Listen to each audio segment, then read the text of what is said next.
We've been together for about 25 years, which is the only reason you're here at this moment. And I'm only going to give you another chance because of that. Hardcore Pawn depicted what life was like inside Detroit's American Jewelry and Loan for many years. Les Gold, his family, and their day-to-day business of purchasing from and selling to a wide range of people were the focus of the episode. The show gained popularity because of its real-life events and the family conflict that added intrigue to each episode. However, the show abruptly ended after more than 160 episodes, leaving viewers to speculate about what actually went on behind the counter. Come along as we reveal the true cause of Hardcore Pawn's demise. Do you mean me? I've spent years managing this store. What's the matter with you? Do you not comprehend? One way or another, my brother wants to manage the store. My dad wants to manage the store in a different manner. Sir, I know how to do it correctly. You're also the company's president. Blah blah blah. No communication. They are both behaving like kids. I am aware that this is the proper approach, and it's sufficient. When Hardcore Pawn debuted in 2010, it immediately became one of the most popular shows on truTV. The fast-paced world of Detroit's American jewelry and lending business drew viewers in from the very first episode. Every day, human emotion and business coexist. To keep things going, Les Gold depended on years of experience. Ashley dealt with the steady stream of clients who brought both issues and stories to the door, while Seth oversaw the operations and finances. Hardcore Pawn was one of truTV's top-rated series, drawing over 3 million viewers per episode at its height. Due to its popularity, it was compared to other pawn-based shows, but its raw realism and surprising scenes made it stand out. It provided viewers with engaging, real content for 9 seasons. Then, in 2015, the show abruptly ceased production and disappeared from truTV's schedule. That begged the question, as you might expect, what actually transpired? In actuality, the network was more responsible for the show's demise than the Gold family or the store. At the start of Hardcore Pawn, truTV specialized in reality shows that followed commonplace establishments such as courtrooms, hoyards, and pawn shops. But as executives pushed for a change in direction, the network began to move toward lighter, more humorous content by 2014. There wasn't much room for hard-edged series like Hardcore Pawn as truTV turned its focus toward light-hearted entertainment. Although the show's tone no longer aligned with the network's preferences, the numbers were still high. As comedy-driven content gradually supplanted the approach that once characterized truTV, the creators were forced to discontinue the Gold family series. Hardcore Pawn's demise was mostly due to truTV's new vision, but it wasn't the only factor. Contrary to what a lot of fans believe, the business itself was the starting point for another reason the show ended. You see, what made the series thrilling for the audience also made it draining for those who watched it on a daily basis. It's hard to run a pawn store, discuss the long hours and ongoing pressure to make a profit. It was made more difficult by the addition of cameras, producers, and rehearsed retakes. The Gold family have been balancing their company and the television industry for years. Not all of the arguments that took place on screen ended when the cameras stopped rolling. Their personal lives began to suffer as a result of it. The distinction between family and business started to become hazy for Les, Seth, and Ashley. What was previously thrilling and enjoyable now seemed like never-ending labor. But until Ashley made the decision to leave the pawn shop and the series in 2016, the Gold family managed to survive. She stated in multiple interviews that she wished to devote more time to her family and concentrate on her own career. Ashley then started Pawn Chick Shopping, an online jewelry store, demonstrating her continued love for the trade despite the constant attention and trouble it brought. An important turning point was her departure. The interplay between the three Golds has always been the foundation of the spectacle. Ashley is the strong-willed voice of reason, Seth is the astute negotiator, and Les is the seasoned father. The balance that kept the show engaging began to wane in the absence of that relationship. It was obvious that something had changed, even though Les and Seth managed to keep the pawn business operating. The creative team also started to have difficulties behind the scenes. Keeping things fresh grew more difficult after 9 seasons and over 160 episodes. The majority of episodes had a similar pattern. Someone brought something in, a transaction took place, tensions increased, and either a profit or a loss was realized. Even devoted fans eventually become aware of the repetition. The constraints of an actual pawn store made it difficult for producers to introduce novel concepts. Negotiations could only be filmed in so many different ways before it became too similar. The format was at its height by the end of the 9th season. The team, who frequently worked 6 days a week, had spent hundreds of hours filming within the same structure. Even the patrons began to understand how the spectacle worked. Some refused to attend at all, while others attempted to act up in order to be on camera. What had begun as genuine everyday moments suddenly seemed more and more manufactured. There was no significant announcement or goodbye episode when production eventually slowed. True TV just decided not to revive the program. In the hopes of a return that never materialized, fans continued to check for developments. Following the conclusion of the event, the Gold family resumed their routine of managing American loans and jewelry. As one of the biggest pawn shops in the nation, the company prospered in Detroit. They were free to resume their regular schedule without the cameras, attending to clients off-screen and concentrating on their business. While Seth broadened their audience through internet marketing and sales, Les Gold kept writing and sharing his insights. But Ashley Gold wasn't the only well-known character to go from the show. Longtime worker Rich Pyle, who frequently dealt with the shop's most difficult situations, also left. Fans took notice of his departure, and many were compelled to attribute the show's downfall on his departure. Rich began working at American Jewelry and Loan long before the cameras ever stepped foot inside the business. In contrast to many other cast members on the show, Rich had been the store manager for 25 years by the time the show debuted on television, managing everything from sales to customer complaints. After decades of acquaintance, he and Les Gold appeared to have a strong working relationship. Rich was a consistent member of the team for the first 6 seasons.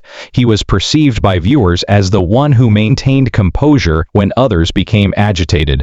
He frequently served as a liaison between Ashley, Seth, and Les, keeping the store running smoothly even under pressure. However, the flow that formerly characterized the crew started to disappear behind the scenes as the show expanded. What many fans later thought was the beginning of the end was depicted in one episode. Rich authorized the release of an item that Les was reluctant to part with during a sale. Although it wasn't a major error, it was sufficient to cause friction between them. The two got into a heated altercation on camera, and even though Rich eventually expressed regret, things didn't seem to be the same. The tension persisted long after the camera stopped filming, and their friendship started to wane. Rich's appearances began to decline shortly after that. His absence from multiple episodes was noticed by fans, and by the beginning of the 7th season, he had completely vanished. There was no explanation for the shift, which sparked conjecture. Viewers started to question whether he had decided to go or whether he had been dismissed. Many thought that his increasing social media attention made people uneasy and that he had become overly popular with supporters.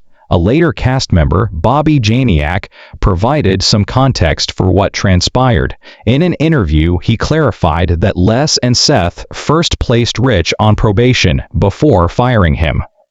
Bobby described Rich as a sincere and gifted individual, and complimented his personality and abilities.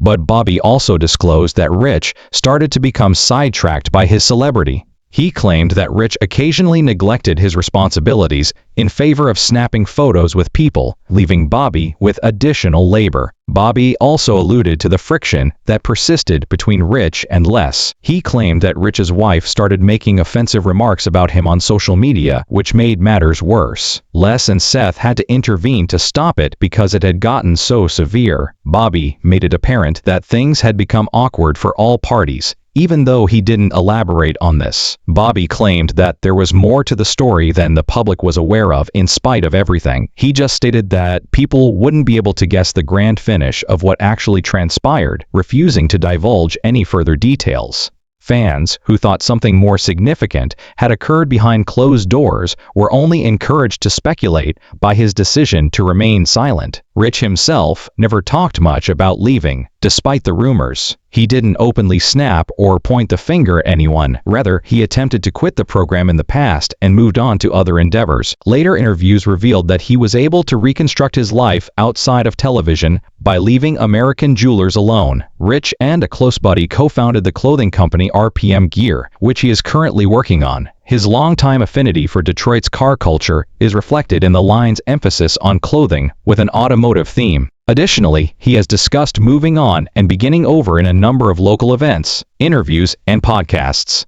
It wasn't easy to leave the pawn shop after 25 years. It meant abandoning a municipal institution and a career. However, Rich seems to have adapted well. He still resides in Michigan and is involved in the local community. People's perception of him is still shaped by his amiable demeanor, which made him a popular on Hardcore Pawn. In retrospect, Rich's departure was a pivotal moment for the program. The cadence of American Jewelry and Loan was altered by his absence. Bobby started to show up more frequently, taking Rich's place. However, a lot of admirers thought the vibe was different. Because Rich was a part of the foundation, the show lost an element that viewers could relate to. Rich's departure likely contributed to the reasons the program was ultimately canceled, even though it might not have been the determining cause.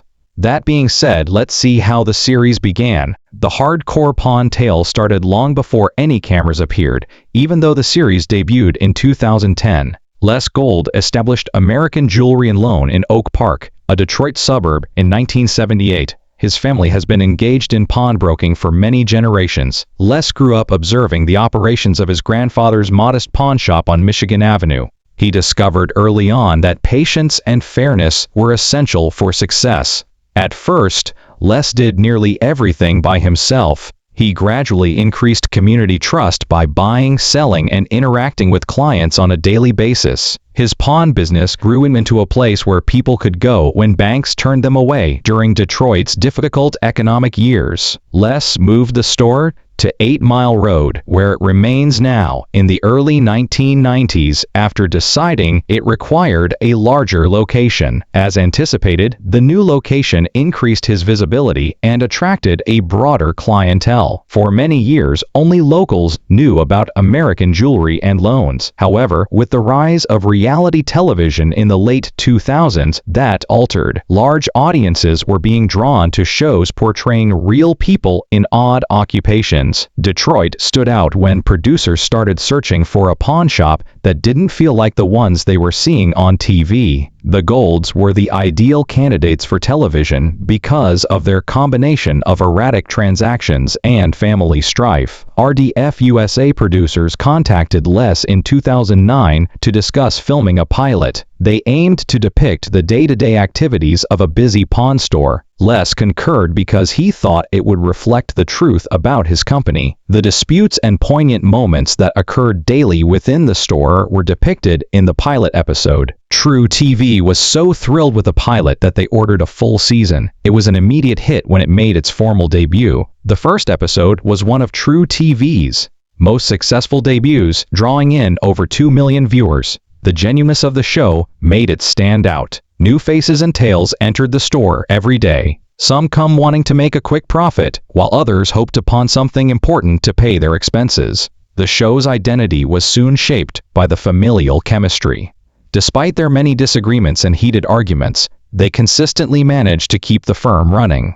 The show continued because of their persistent tugging. The setting for the show was Detroit itself. American Jewels and Loans mirrored the city's ongoing financial recovery from years of hardship. They weren't celebs or actors who entered, they were residents attempting to make ends meet. A few people entered to pawn jewelry. Others brought collectibles, instruments, or tools. The performance was captivating to watch since each customer had a tale to tell. True TV promoted the show to one of its main shows as its popularity increased. The Gold family rose to fame by making appearances at public gatherings and on talk shows. Fans traveled from all over the nation to see it in person, turning the store into a tourist destination. Filming behind the scenes wasn't simple. Because the store remained open during production, both customers and staff had to go about their daily lives while being watched by cameras. The producers needed enough video to create coherent episodes, but they also wanted to capture authentic interactions. Although sequences were frequently manipulated to emphasize significant moments, the Gold subsequently stated that nothing was predetermined. Hardcore Pawn was the highest-rated program on True TV by the time it was in its third season.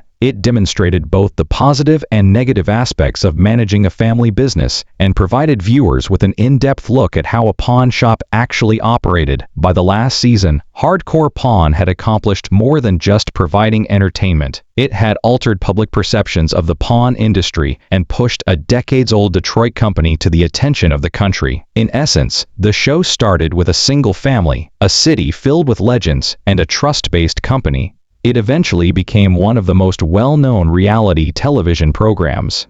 The same location that sustained the store over the years was the source of its success. Hard labor, difficult decisions, and a relationship with regular folks who are just trying to get by each day. Hardcore Pawn has been off the air for almost 10 years. Let's go back in time to some of the show's most memorable moments. An irate woman walked into American Jewelry and Loan in Season 1, Episode 3, demanding money for a pawned item she thought was worth more. This was one of the most memorable scenes on Hardcore Pawn. Security intervened to remove her from the building as the argument quickly became heated and involved finger-pointing and shouting. The scene effectively conveyed the passion and volatility of the pawn industry. It also turned into one of the show's most popular segments, demonstrating why viewers watched every week to see how the Golds dealt with tense situations. The employees found a man hiding under a refrigerator at the back of the store in another strange incident. Security was contacted because he had entered covertly after closing time in an attempt to avoid detection, and the crew had to manage the issue carefully.